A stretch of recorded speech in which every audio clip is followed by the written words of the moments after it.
नमस्कार विद्यार्थियों, कल अपन ने पाठ की शुरुआत कर दी थी और पाठ की शुरुआत में इन पाठ का नाम था अपना साक्षात्कार लेने की कला।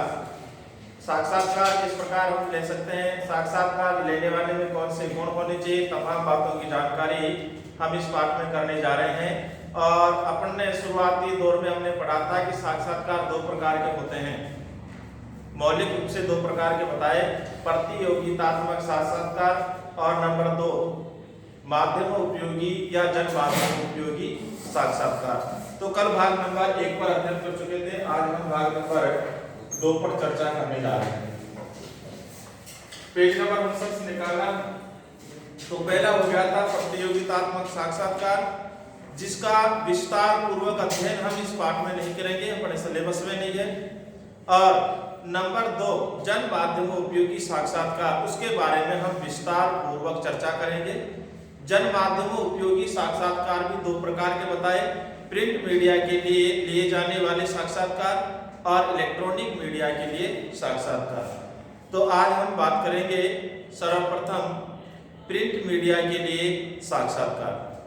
प्रिंट मीडिया के लिए साक्षात्कार लेने के लिए क्या सावधानी बरतनी होती है, साक्षात्कार लेने वाले में कौन से गुण होने चाहिए, साक्षात्कार देने वाले में कौन से गुण होने चाहिए, तमाम बातों की जानकारी आज हम करने जा रहे हैं। तो आप पेज नंबर निकालो 59।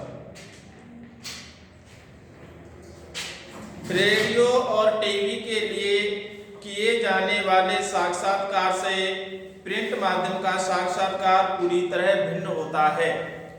कि रेडियो और टीवी के लिए जाने वाले साक्षात्कार और प्रिंट मीडिया यानी अखबार के लिए लिए जाने वाला साक्षात्कार, इनमें काफी अंतर होता है। वो तो अंतर है ही, साफ ही दिख रहा है। क्यों? क्योंकि देखो, मान लो प्रिंट मीडिया के लिए तो पाठक उसको पढ़ेगा,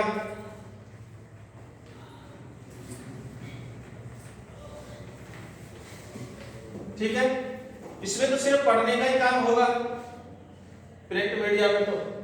और रेडियो की बात करें तो उसमें श्रोता सुनने का काम करता है, टीवी की बात करें तो दर्शक हो गया जो देखने का काम करता है, देखता भी है और सुनता भी है दर्शक, यानी टीवी में तो देखेगा भी और सुनेगा भी। तो यहाँ पर सिर्फ पढ़ने का ही काम हो रहा है, यहाँ पे कुछ दिख नहीं रहा, ठीक है ना। यहाँ पर सुनने का देखने का दोनों काम हो रहा है, क्योंकि टीवी है, ये सब टीवी के लिए आएगा ना, तो इसमें सुनना और देखना दोनों काम होंगे। और रेडियो में सुनने का काम हो रहा है, तो इनमें काफी भिन्नताएं हमको नजर आएगी। वो कौन कौन से बिंदु पर कैसे कैसे नजर आएगी, जो जो हम पढ़ते जाएंगे त्यों त्यों इनका खुलासा होता जाएगा। देखो, यद्यपि इस माध्यम के साक्षात्कार में भी रिपोर्टर यानी पत्रकार यानी संवाददाता टेप रिकॉर्डर या कैमरे का उपयोग कर सकता है। किसमें? प्रिंट मीडिया में। यानी कि प्रिंट मीडिया में वैसे तो पत्रकार या संवाददाता है वो टेप रिकॉर्ड या कैमरे का प्रयोग कर सकता है।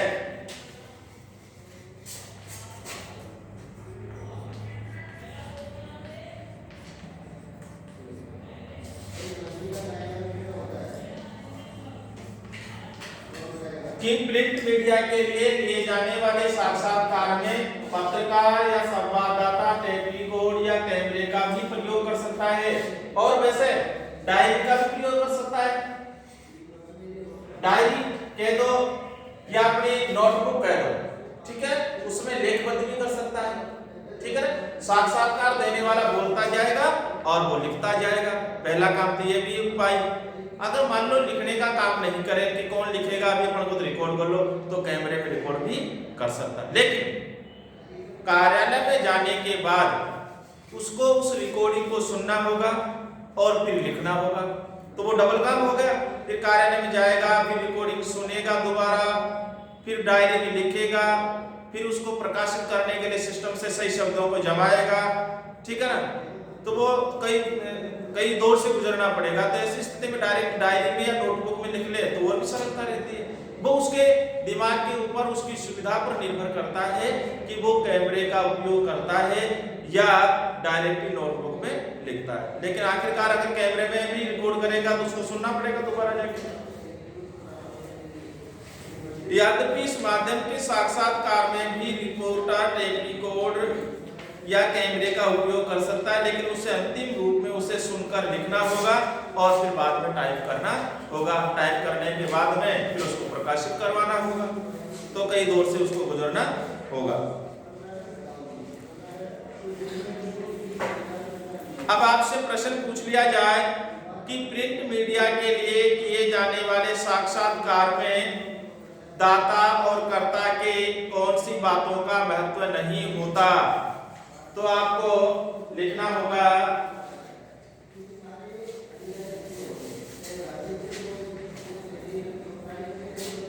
जैसे मान लीजिए हाव भाव, या हाव भाव लिख रखा है, हाव भाव नहीं है, हाव भाव है, हाव भाव, चेहरे का हाव भाव ये मायने नहीं रखता, ठीक है। शारीरिक गतिविधियां,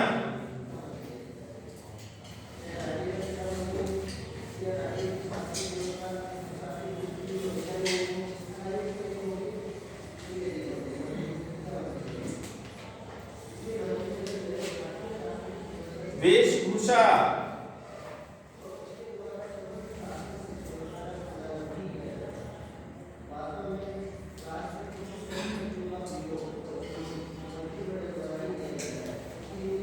कि ऐसे कहा जाता है कि साक्षात प्रिंट मीडिया के लिए जो साक्षात्कार लिए जाते हैं उन साक्षात्कार में कौन सी बातों पर ध्यान नहीं दें तब भी साक्षात्कार सफल हो सकता है।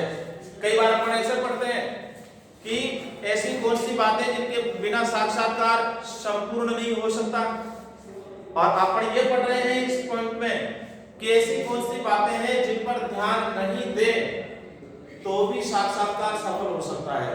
कि हाव भाव, अगर मान लीजिए प्रिंट मीडिया के लिए साक्षात्कार लिया जा रहा है तो हाव भाव कोई मायने नहीं रखता। हाव भाव का मतलब होता है चेहरे की बनावट, क्रोधित भावना होना, चेहरे का क्रोधित भाव होना, प्रसन्न चित्त का होना, बेचैन होना, उदास हो जाना, लाचार हो जाना, ये चेहरे के भाव बनाने का। लाचारी प्रदर्शित हो रही हो, क्रोधित भावना प्रदर्शित हो रही हो, प्रसन्न चित्तता प्रदर्शित हो रही हो, बेचैनी प्रदर्शित हो रही हो, चिंता प्रदर्शित हो रही हो, चेहरा मायूस बन रहा हो, ये हाव भाव कोई मायने नहीं रखता। कारण स्पष्ट है, क्यों? क्योंकि चेहरे की फोटो नहीं आ रही। अगर टीवी होती तो चेहरे का भाव मायने रखता, क्योंकि टीवी में तो चेहरा आएगा, रेडियो में भी कोई हाव भाव नहीं रखता क्योंकि वहां पर भी चित्र नहीं आ रहा। तो प्रिंट मीडिया जो होता है उसके लिए चेहरे का हाव भाव कोई मायने नहीं रखता। साक्षात्कार देते समय, अगर साक्षात्कार देते समय गुस्से वाला भाव आ रहा हो तो भी कोई दिक्कत नहीं है, प्रसन्नचित्ता का भाव हो तब भी कोई दिक्कत नहीं है। क्यों? क्योंकि फोटो आ ही नहीं रही है, तो कैसा भी हो सकता है चेहरे का भाव, ठीक है, ये भी मायने नहीं रखता। शारीरिक गतिविधियां, अगर मान लो साक्षात्कार देने वाला हाथों को कैसे कर रहा हो, बार बार ऐसे हाथों को दे रहा हो और साक्षात्कार देता जा रहा हो और ऐसे करता जा रहा हो तो भी कोई फर्क नहीं पड़ता। बार बार ऐसे कर रहा हो, अंगड़ाई ले रहा हो, कैसे भी कर रहा हो तो कोई फर्क नहीं पड़ता। शारीरिक गतिविधियां कोई मायने नहीं रखती। क्यों? क्योंकि उसमें फोटो नहीं आ रही है। चाहे पैरों को कैसे भी करके बैठा हुआ हो, हाथों को कैसे भी कर रहा हो, चाहे गर्दन को बार बार झुका रहा हो, ठीक है। सर्दी के मौसम में कोई टोपाई लगा रखा हो तो उसको बार बार उतार रहा हो तो भी कोई फर्क नहीं पड़ता उसमें, क्योंकि चित्र नहीं आ रहा।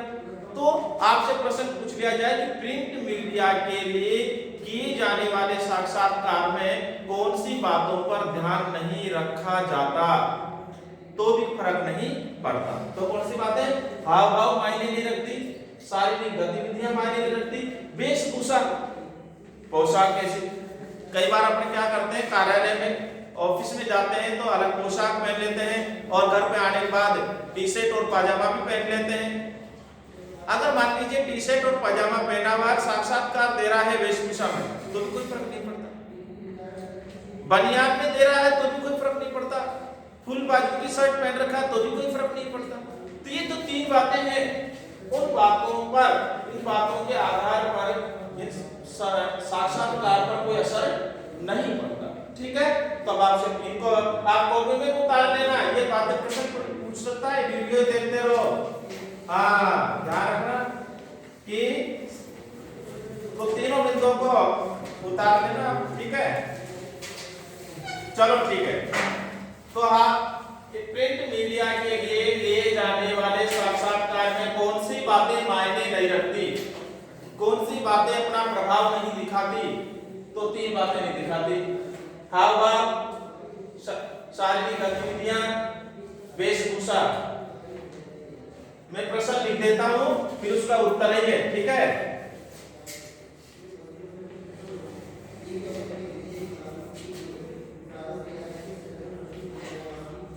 प्रिंट मीडिया के लिए किए जाने वाले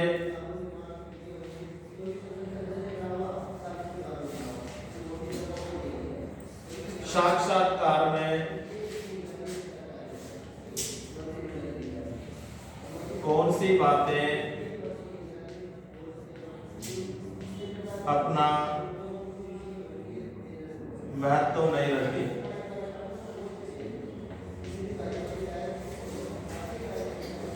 हाँ, ये जरूर ध्यान रखना। तो भाई अब आप मेरे से प्रश्न पूछ लिया जाए कि सर ये तीन बातें हैं वो किसके लिए मायने नहीं रखती, साक्षात्कार देने वाले के लिए या लेने वाले के लिए? दोनों के लिए। साक्षात्कार लेने वाला चाहे आप करो गतिविधियों को कैसे करो, कोई फर्क नहीं पड़ता। ठीक है, तो ये तीनों बातें दोनों के लिए ही लागू है। ठीक है, आगे देखना। इस माध्यम के साक्षात्कार में सुधार करने की भी पूरी संभावना होती है, क्योंकि साक्षात्कार दर्शकों या श्रोताओं की तरह तुरंत या उसी रूप में पाठकों को प्रस्तुत नहीं किया जाता। प्रिंट माध्यम के लिए ले जाने वाले साक्षात्कार में एक गुण और है। एक गुण यह है कि इसमें साक्षात्कार लिया जा रहा हो, साक्षात्कार लिया जा रहा हो, साक्षात्कार देने वाला कोई जवाब दे रहा हो और जवाब देते समय वो गलत बोल गया हो। अगर मान लीजिए किसी घटना से जुड़ा हुआ व्यक्ति का नाम है रमनलाल और वो जल्दी में नाम बोल गया चमनलाल, ये लो सर, रमन की जगह चमनलाल का नाम बोल गया, बोलना था रमनलाल, बोल दिया चमनलाल। अगर गलती कर गया तो ऐसी स्थिति में सुधार की संभावना रहती है। कैसे रहती है? ऐसे रहती है भाई सुधार की संभावना, या तो वो अपनी नोटबुक में लिखेगा, ठीक है, नोटबुक में लिखेगा कौन? साक्षात्कार लेने वाला, तो उससे उसको कटवा के मेरे से गलती से रमनलाल की जगह चमनलाल बोल दिया गया, रमनलाल नहीं, कौन है? चमनलाल। ठीक है, ऐसे हो जाएगा। या मान लीजिए कैमरे में रिकॉर्ड कर रहा हो, कैमरे में रिकॉर्ड कर रहा हो, तब भी वो उसमें बोलते समय उसमें भी बोल सकता है कि रमनलाल नहीं चमनलाल है। ठीक है, देते वक्त बीच में बोल सकता है। दूसरी बात, अगर मान लीजिए वो सोचा रिकॉर्ड हो रहा है तो बीच में नहीं बोलना चाहिए। अगर रिकॉर्डिंग पूरी हो गई तो रिकॉर्डिंग पूरी होने के बाद भी पत्रकार को मौखिक रूप से बता सकता है कि मैंने बीच में जो प्रश्न का जवाब दिया था कि वो जो अपराधी मेरे साथ था, जिसने अपराध को अंजाम दिया, वो रमनलाल नहीं था, उसका नाम चमनलाल था, तो आप रमनलाल नहीं चमनलाल। ठीक है, तो इस प्रकार इसमें सुधार की संभावना, कारण सुधार की संभावना इसलिए रहती है कि जो बात रिकॉर्डिंग की गई है वो अपने पास है, बात जो लिखी गई है जो अपने पास है, अपने पास का मतलब जो साक्षात्कार ले रहा है उसके पास है, तो अपन सुधार करवा सकते हैं। लेकिन टीवी में लिए जाने वाले साक्षात्कार में सुधार की संभावना कम रहती है, कारण उसमें लाइव प्रसारण, सीधा प्रसारण होता है, डायरेक्ट उससे। कई बार आपने देखा होगा टीवी में पत्रकार या संवाददाता किसी से सवाल पूछ रहा होता है और वो सीधा का सीधा अपन उसको देख रहे होते हैं, तो उसमें काट छाट नहीं हो सकती किसी प्रकार की। ठीक है ना, तो प्रिंट माध्यम में अगर कोई गलती हो जाती है तो उसमें सुधार की संभावना रहती है। तो इसके लिए गुण हो गया, प्रिंट माध्यम के लिए लिए जाने वाले साक्षात्कार की जो बातें पर पढ़ रहे हैं, ये गुण है इसमें कि इसमें क्या है? सुधार की संभावना रहती है। ठीक है ना।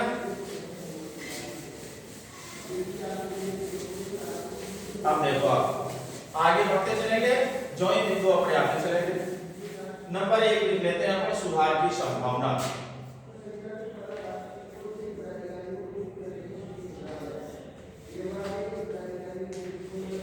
गलती होने पर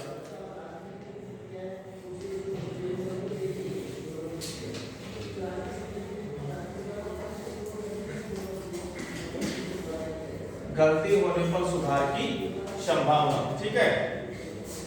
अब नंबर 2 आगे आएगा तो लिख लेंगे। साक्षात्कार आयोजन के बाद संपादक अपनी कुशलता से साक्षात्कार की प्रभावपूर्ण प्रस्तुति प्रदान कर देता है। अब इसमें क्या होता है कि साक्षात्कार हो गया, साक्षात्कार होने के बाद जो पत्रकार होता है, जो रिपोर्टर होता है, जो संपादक होता है, संवाददाता होता है, वो अपने हिसाब से शब्दों को आगे पीछे कर देता है, प्रभावपूर्ण शब्दों का प्रयोग करता हुआ। काटछाट तो नहीं करेगा साक्षात्कार में, लेकिन उसी से जुड़ा हुआ शब्द है वो प्रयोग कर सकता है। अगर मान लीजिए ग्रामीण भाषा का कोई व्यक्ति और उसे साक्षात्कार दिया जा रहा हो और वो बोलने में थोड़ा कटा लग रहा हो उसको, तो उसकी जगह वो सही शब्द का इस्तेमाल कर सकता है। साक्षात्कार आयोजन के बाद संपादक अपनी कुशलता से साक्षात्कार की प्रभावपूर्ण प्रस्तुति प्रदान कर देता है। प्रिंट मीडिया के लिए साक्षात्कार में भाषा सरल व विषयानुसार क्लिष्ट भी हो सकती है। अब देखो भाषा कैसी, सरल।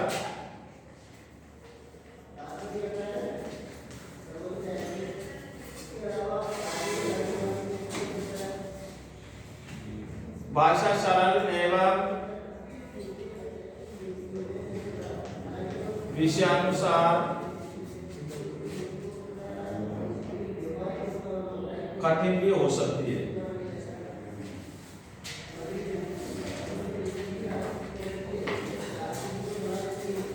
आगे देखते हैं। पढ़ने क्यों, देखो विषयानुसार, अगर मान लीजिए विज्ञान के बारे में लिख रहे हो, कंप्यूटर के बारे में लिख रहे हो, चिकित्सा के बारे में साक्षात्कार लिया जा रहा हो, तो फिर भाषा कठिन ही होगी। हाँ, साधारण समाचार, साधारण विषय हो और साधारण विषय पर अगर साक्षात्कार लिया जा रहा हो तो ऐसी स्थिति में भाषा सरल हो सकती है। लेकिन अगर मान लीजिए चिकित्सा से जुड़ा हुआ विषय हो, विज्ञान से जुड़ा हुआ विषय हो, कंप्यूटर से जुड़ा हुआ विषय हो, खगोल से जुड़ा हुआ विषय हो, रसायन से जुड़ा हुआ विषय हो, है और कोई मतलब नई खोजों से जुड़ा हुआ विषय हो, तो ऐसे विषय में कठिन शब्दों का प्रयोग हम कर सकते हैं। वैसे करना नहीं चाहिए, लेकिन विषय के अनुसार हो सकता है, क्योंकि इसे पढ़ने वाला व्यक्ति साक्षर तो अवश्य ही होगा, साथ ही साथ किसी शब्द, वाक्य या विषय को समझने के लिए पाठक के पास एक से अधिक बार पढ़ने की भी सुविधा रहती है। एक से अधिक बार पढ़ने की सुविधा।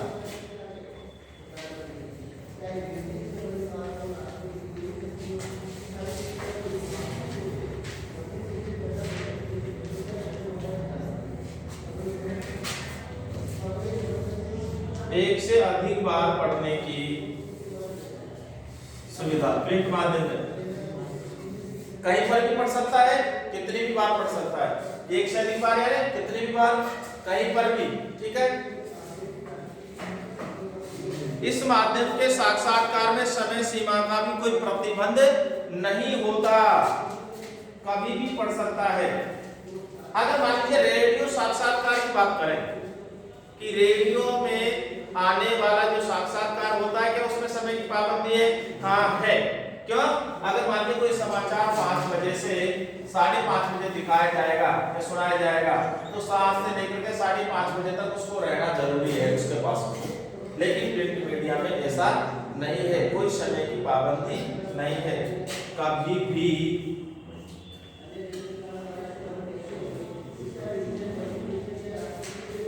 पढ़ सकता है, कभी भी पढ़ सकता है, कोई समय सीमा नहीं।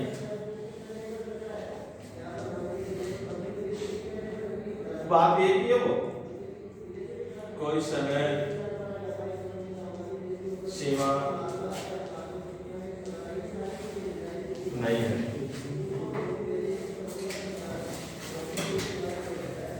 समाचार पत्र या पत्रिका में उपलब्ध स्थान की जानकारी अवश्य रखनी पड़ती है। प्रिंट मीडिया के लिए कभी कभी सुविधा अनुसार साक्षात्कारदाता को प्रश्न लिखकर भी दे दिए जाते हैं, कि प्रिंट मीडिया में कई बार प्रश्न लिख करके भी दे देते हैं।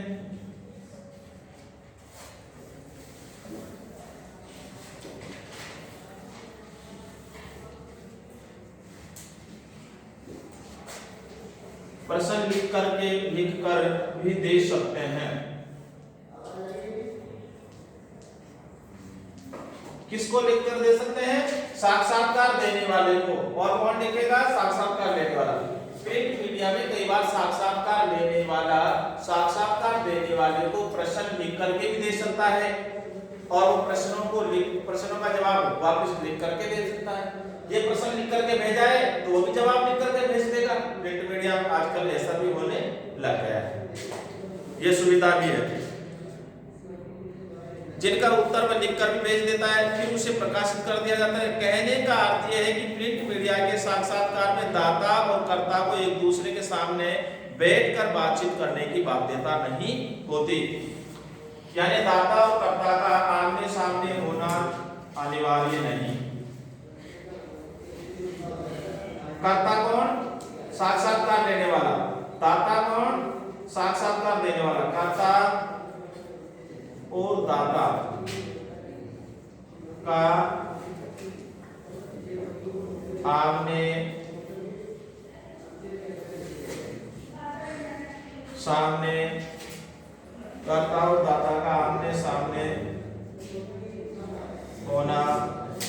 इनको भी उतार लेना आप कॉपी में ना, वीडियो तो देख रहे हो, साथ साथ इनको उतार लेना। प्रश्न होगा आपका कि प्रिंट मीडिया के लिए किए जाने वाले साक्षात्कार की विशेषता बताइए या गुण बताइए।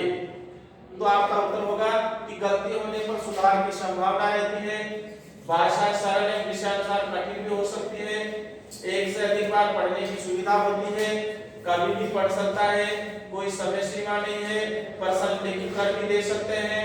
ठीक है। कर्ता और दाता का आमने सामने होना अनिवार्य नहीं।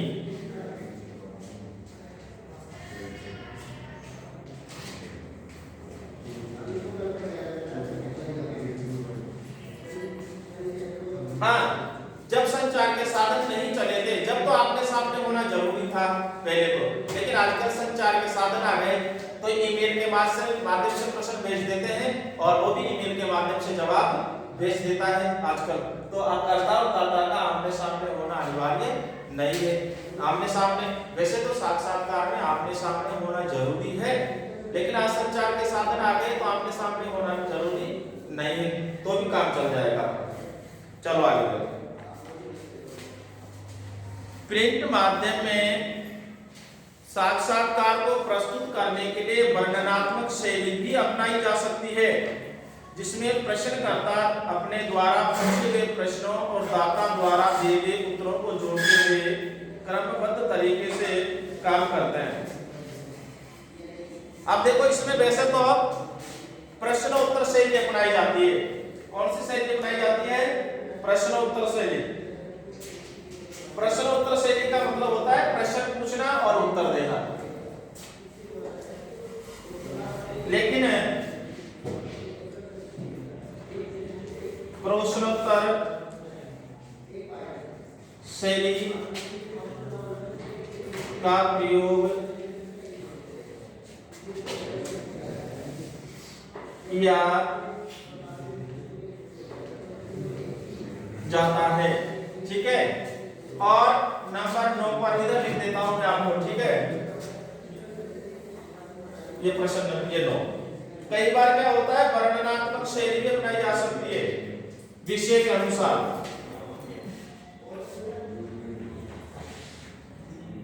कभी कभी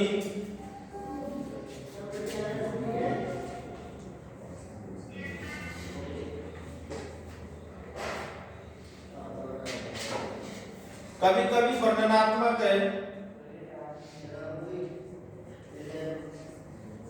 शैली भी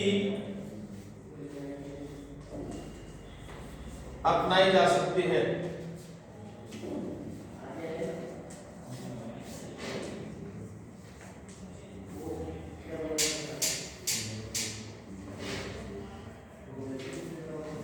कभी कभी वर्णनात्मक शैली भी अपनाई जा सकती है, लेकिन अधिकतर तो कौन सी शैली अपनाई जाती है? प्रश्नोत्तर शैली। यानी ज्यादातर प्रश्नोत्तर शैली को ही काम में ली जाती है। प्रश्नोत्तर शैली का मतलब प्रश्न पूछा जाता है और जवाब दिया जाता है। हाँ, विषय के अनुसार अगर मान लीजिए विषय कोई ऐसा ही हो जब तक उसका विस्तार पूर्वक नहीं बताया जाए तो साक्षात्कार सफल नहीं हो सकता, तब हम कौन सी ले सकते हैं? वर्णनात्मक शैली। वर्णनात्मक शैली में प्रश्न तो आएंगे ही। फिर भी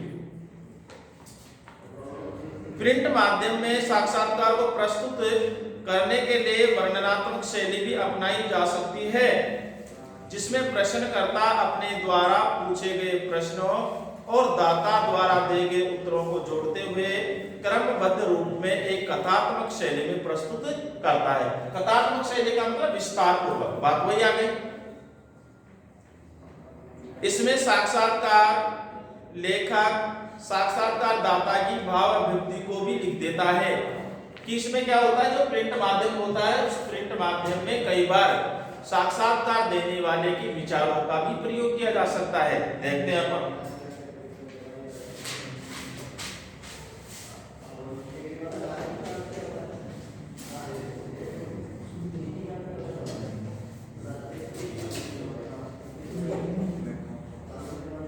साक्षात्कार लेखक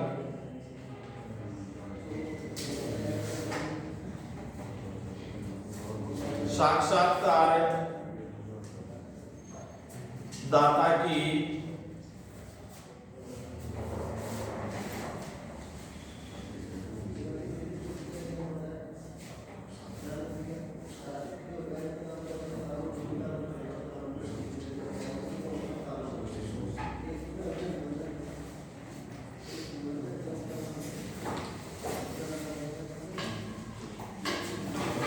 ठीक है, आगे देखते हैं। प्रिंट माध्यम के साक्षात्कार में प्रारंभिक अभिवादन और समाप्ति पर अभिवादन जैसी औपचारिकताओं की आवश्यकता नहीं होती। अगला बिंदु आ रहा है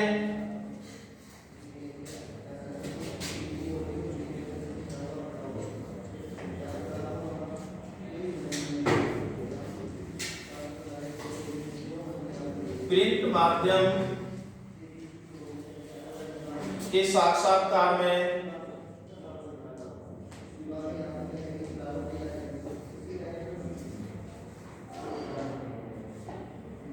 प्रारंभिक अभिवादन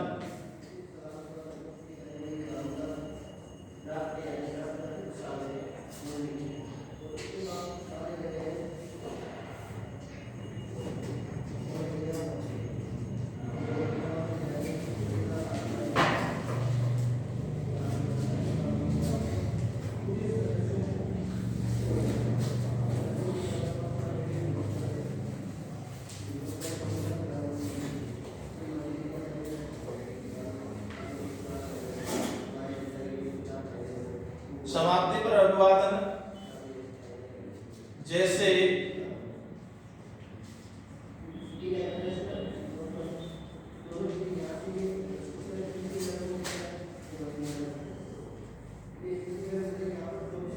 औपचारिकता की आवश्यकता नहीं होती। यानी साक्षात्कार शुरू करेंगे ना, तब नमस्कार, नमस्ते जी, राम राम सा ऐसे शब्दों का प्रयोग करने की कोई जरूरत नहीं है। और साक्षात्कार समाप्त होगा तब भी नमस्ते चलते हैं, ठीक है, ऐसा कोई शब्द बोलने की कोई जरूरत नहीं होती। वहां पर प्रिंट मीडिया के लिए कोई दिक्कत नहीं है, वहां पर नमस्कार, नमस्ते, राम राम सा शब्दों का प्रयोग नहीं करते। अब आपसे प्रश्न पूछ लिया जाए कि प्रिंट मीडिया के लिए जाने वाले साक्षात्कार के गुणों के बारे में बताइए, तो तमाम बातें लिखनी होगी। प्रिंट मीडिया के लिए जाने वाले साक्षात्कार की विशेषताओं के बारे में लिखिए, तो तमाम बातें लिखनी होगी, ठीक है। सीधे तौर पर साक्षात्कार दाता का संक्षिप्त परिचय लिख दिया जाता है। अगला बिंदु 12वां, इधर लिख लेता हूं मैं ऊपर।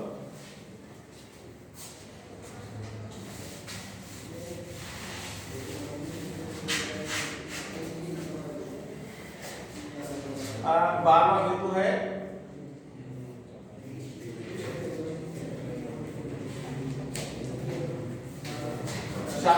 साक्षात्कारदाता का संक्षिप्त परिचय दिया जाता है। कि साक्षात्कार जो दाता होता है, साक्षात्कार देने वाला, उसका संक्षिप्त परिचय दे दिया जाता है। भाई जैसे मान लीजिए कोई अधिकारी है तो कौन से विभाग में अधिकारी है, इनका क्या नाम है, कौन सी सरकार में है, ठीक है ना, राजस्थान सरकार के हैं या यूपी सरकार के हैं, कहाँ के हैं, ठीक है ना, विभाग का नाम दे दिया जाता है, विभाग में पद का नाम दे दिया जाता है, तमाम बातें उसमें दिखाई जाती है। ठीक है। साक्षात्कार इलेक्ट्रॉनिक मीडिया के लिए आज हम चर्चा करने जा रहे हैं नया बिंदु कि साक्षात्कार जो इलेक्ट्रॉनिक मीडिया के लिए लिया जाता है उसमें कौन कौन सी बातों का ध्यान रखना अनिवार्य है। इस पर विस्तार पूर्वक चर्चा है, अपन है जो कल करेंगे। आप ध्यान रखना ये तमाम जो बातें मैंने बोली है, ये लिखी है, ये सब आपको याद हो जानी चाहिए, ठीक है ना।